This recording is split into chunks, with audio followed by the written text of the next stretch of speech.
Now, 4 years ago, 72 people died in the Grenfell Tower fire. The tragedy prompted a change in the law, with the government banning the use of all combustible materials on the walls of new high-rises.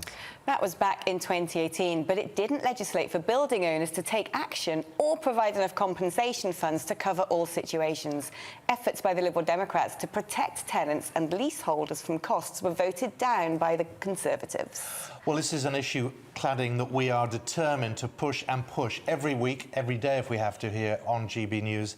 Let's talk now to someone who knows more than certainly I do about the whole issue. Talk to Councillor Rabina, who represents Shadwell for the Liberal Democrats on Tower Hamlets Council in London. And there are still, what, nearly 300 buildings affected by cladding and fire safety issues there, aren't there?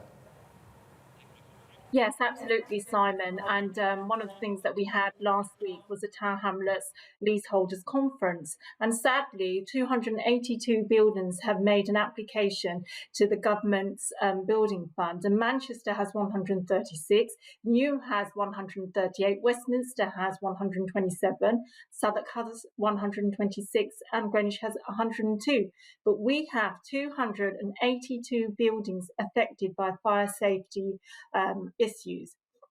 Now, the 7th of May on 2021. Hello? Sorry, no, carry on, sorry. No, I was going to refer to the fire that happened at New Providence Wharf on 7th of May 2021, just last month, and that affected a building on the Isle of Dogs, and the fire safety, the LFB had to come out and try to extinguish it. And they did a brilliant job, but it took them 3 hours to take down that fire. Now, the government's Fire Safety Committee, I think, meets next month. What are you hoping to come out of that? Well, for Tower Hamlets specifically, we desperately need to make sure that we have a tall ladder. A tall ladder is 64 metres, and in a way it will not only just protect residents who live on high-rise towers, but it will also protect firefighters as well, because we need to make sure that our fire officers are also safe. When the New Providence Wharf fire happened, the fire was outside the building, and there was social media footage showing that firefighters were, desperately trying to extinguish this fire, and they had to. It took 20 minutes for a tall ladder to come from Old Kent Road into Tower Hamlets. So I really want to see that the government, our council, the GLA all come together for Tower Hamlets to have a tall ladder. And that's not only to protect residents, but also to make sure that the LFB have the resources to be able to extinguish fire.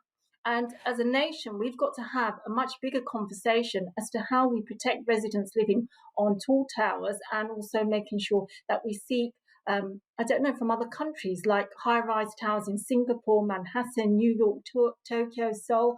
All of these people, all of these countries have certain regulations to make sure that they can protect people living in high-rise towers.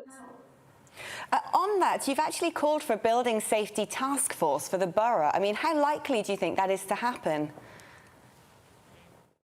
I would really urge that the current Labour administration think about this very carefully, that we look at the way that we can add supplementary planning guidance, so that we don't have a situation where developers put in a planning application, get their plans done, then they build it, then they sell it off, and off they go, leaving people in poor housing circumstances and poor housing bills. One of the things that's really touched me is that there's this narrative that the fire safety issues and the cladding scandal only affects the middle class. Well, actually, it doesn't. It cuts across race, it cuts across class, it affects social housing leaseholders. I've got them in Shadwell, Luke House, for example, facing fire safety bills because of the fact that the Housing Association has had to carry out the fire safety requirements. They've been landed with bills extortionate of 18,000, possibly even more. And we're trying to make sure that these people, the leaseholders living there, are not having to pay these charges. They didn't purchase a leasehold property. They didn't know that it had problems or fire safety issues. We buy and encourage people to purchase homes, to be homeowners, so that they can live safely there. So why should leaseholders and homeowners pay up the cost of what developers are responsible for? And on that point, I just wanted to add that the campaign organisation, the Leasehold Knowledge Partnership, are the only organisation that have put forward a fully funded policy for the government to look into. It's been taken from professionals. It looks at costing, putting levies on developers, levies on foreign buyers, to make sure that we can protect the system, the people who've been affected by the leasehold cladding cost.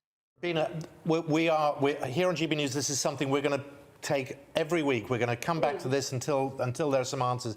But thank you so much for bringing us an update there of the situation where you are. Rabina Khan, thank you for joining us. Let's talk now to our very own Liam Halligan. Now, you've written in The Spectator about this very issue, and it's a sense of where does the buck stop? And at the moment, it seems horribly unfair where the burden is falling. Absolutely. So we've just passed the 4th anniversary of the Grenfell tragedy, the 18th of June 2017, and there are still around 750,000 people living in tower blocks and even low-rise apartment blocks across the UK that still have the same or similar flammable cladding that the Grenfell Tower had. And it was, of course, the cladding which turned a relatively small fire into what became, a huge, tragic incident in which 72 people lost their lives. And what the government has tried to do is it's tried to keep moving around the financial burden from the freeholders, then to the leaseholders, then on to individual residents themselves, because of course this is retrospective legislation.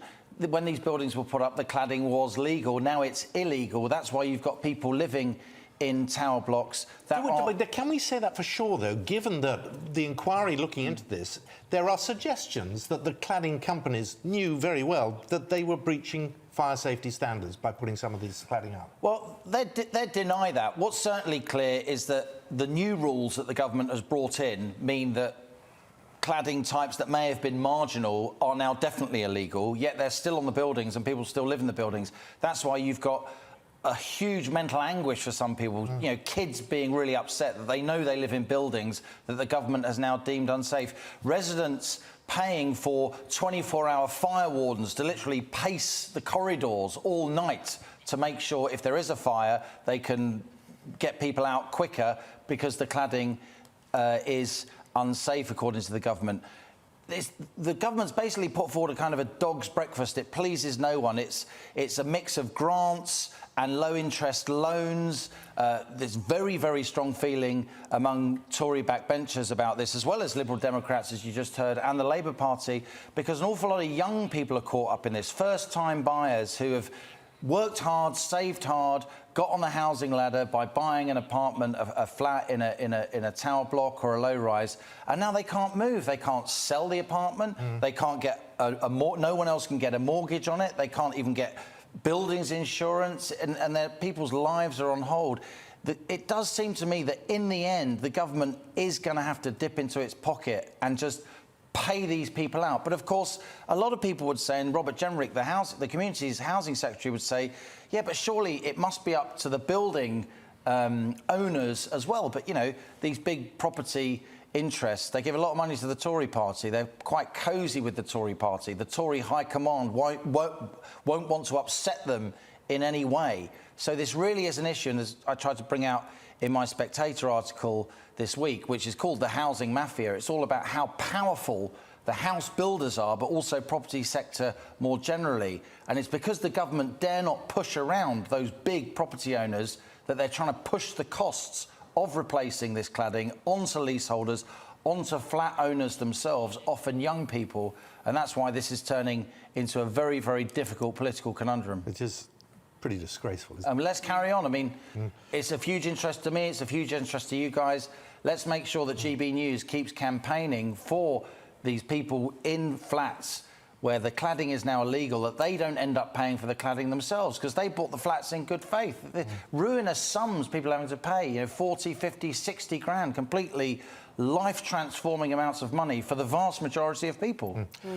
Liam, thank you for talking about that. Don't go away, because I think this next subject is something you might also want to comment on. And you're cheap. so stay there. You old charmer, McCoy, you old charmer. At least you didn't say that about me, is all I can say. Never died for less. Now, as the COVID restrictions ease, many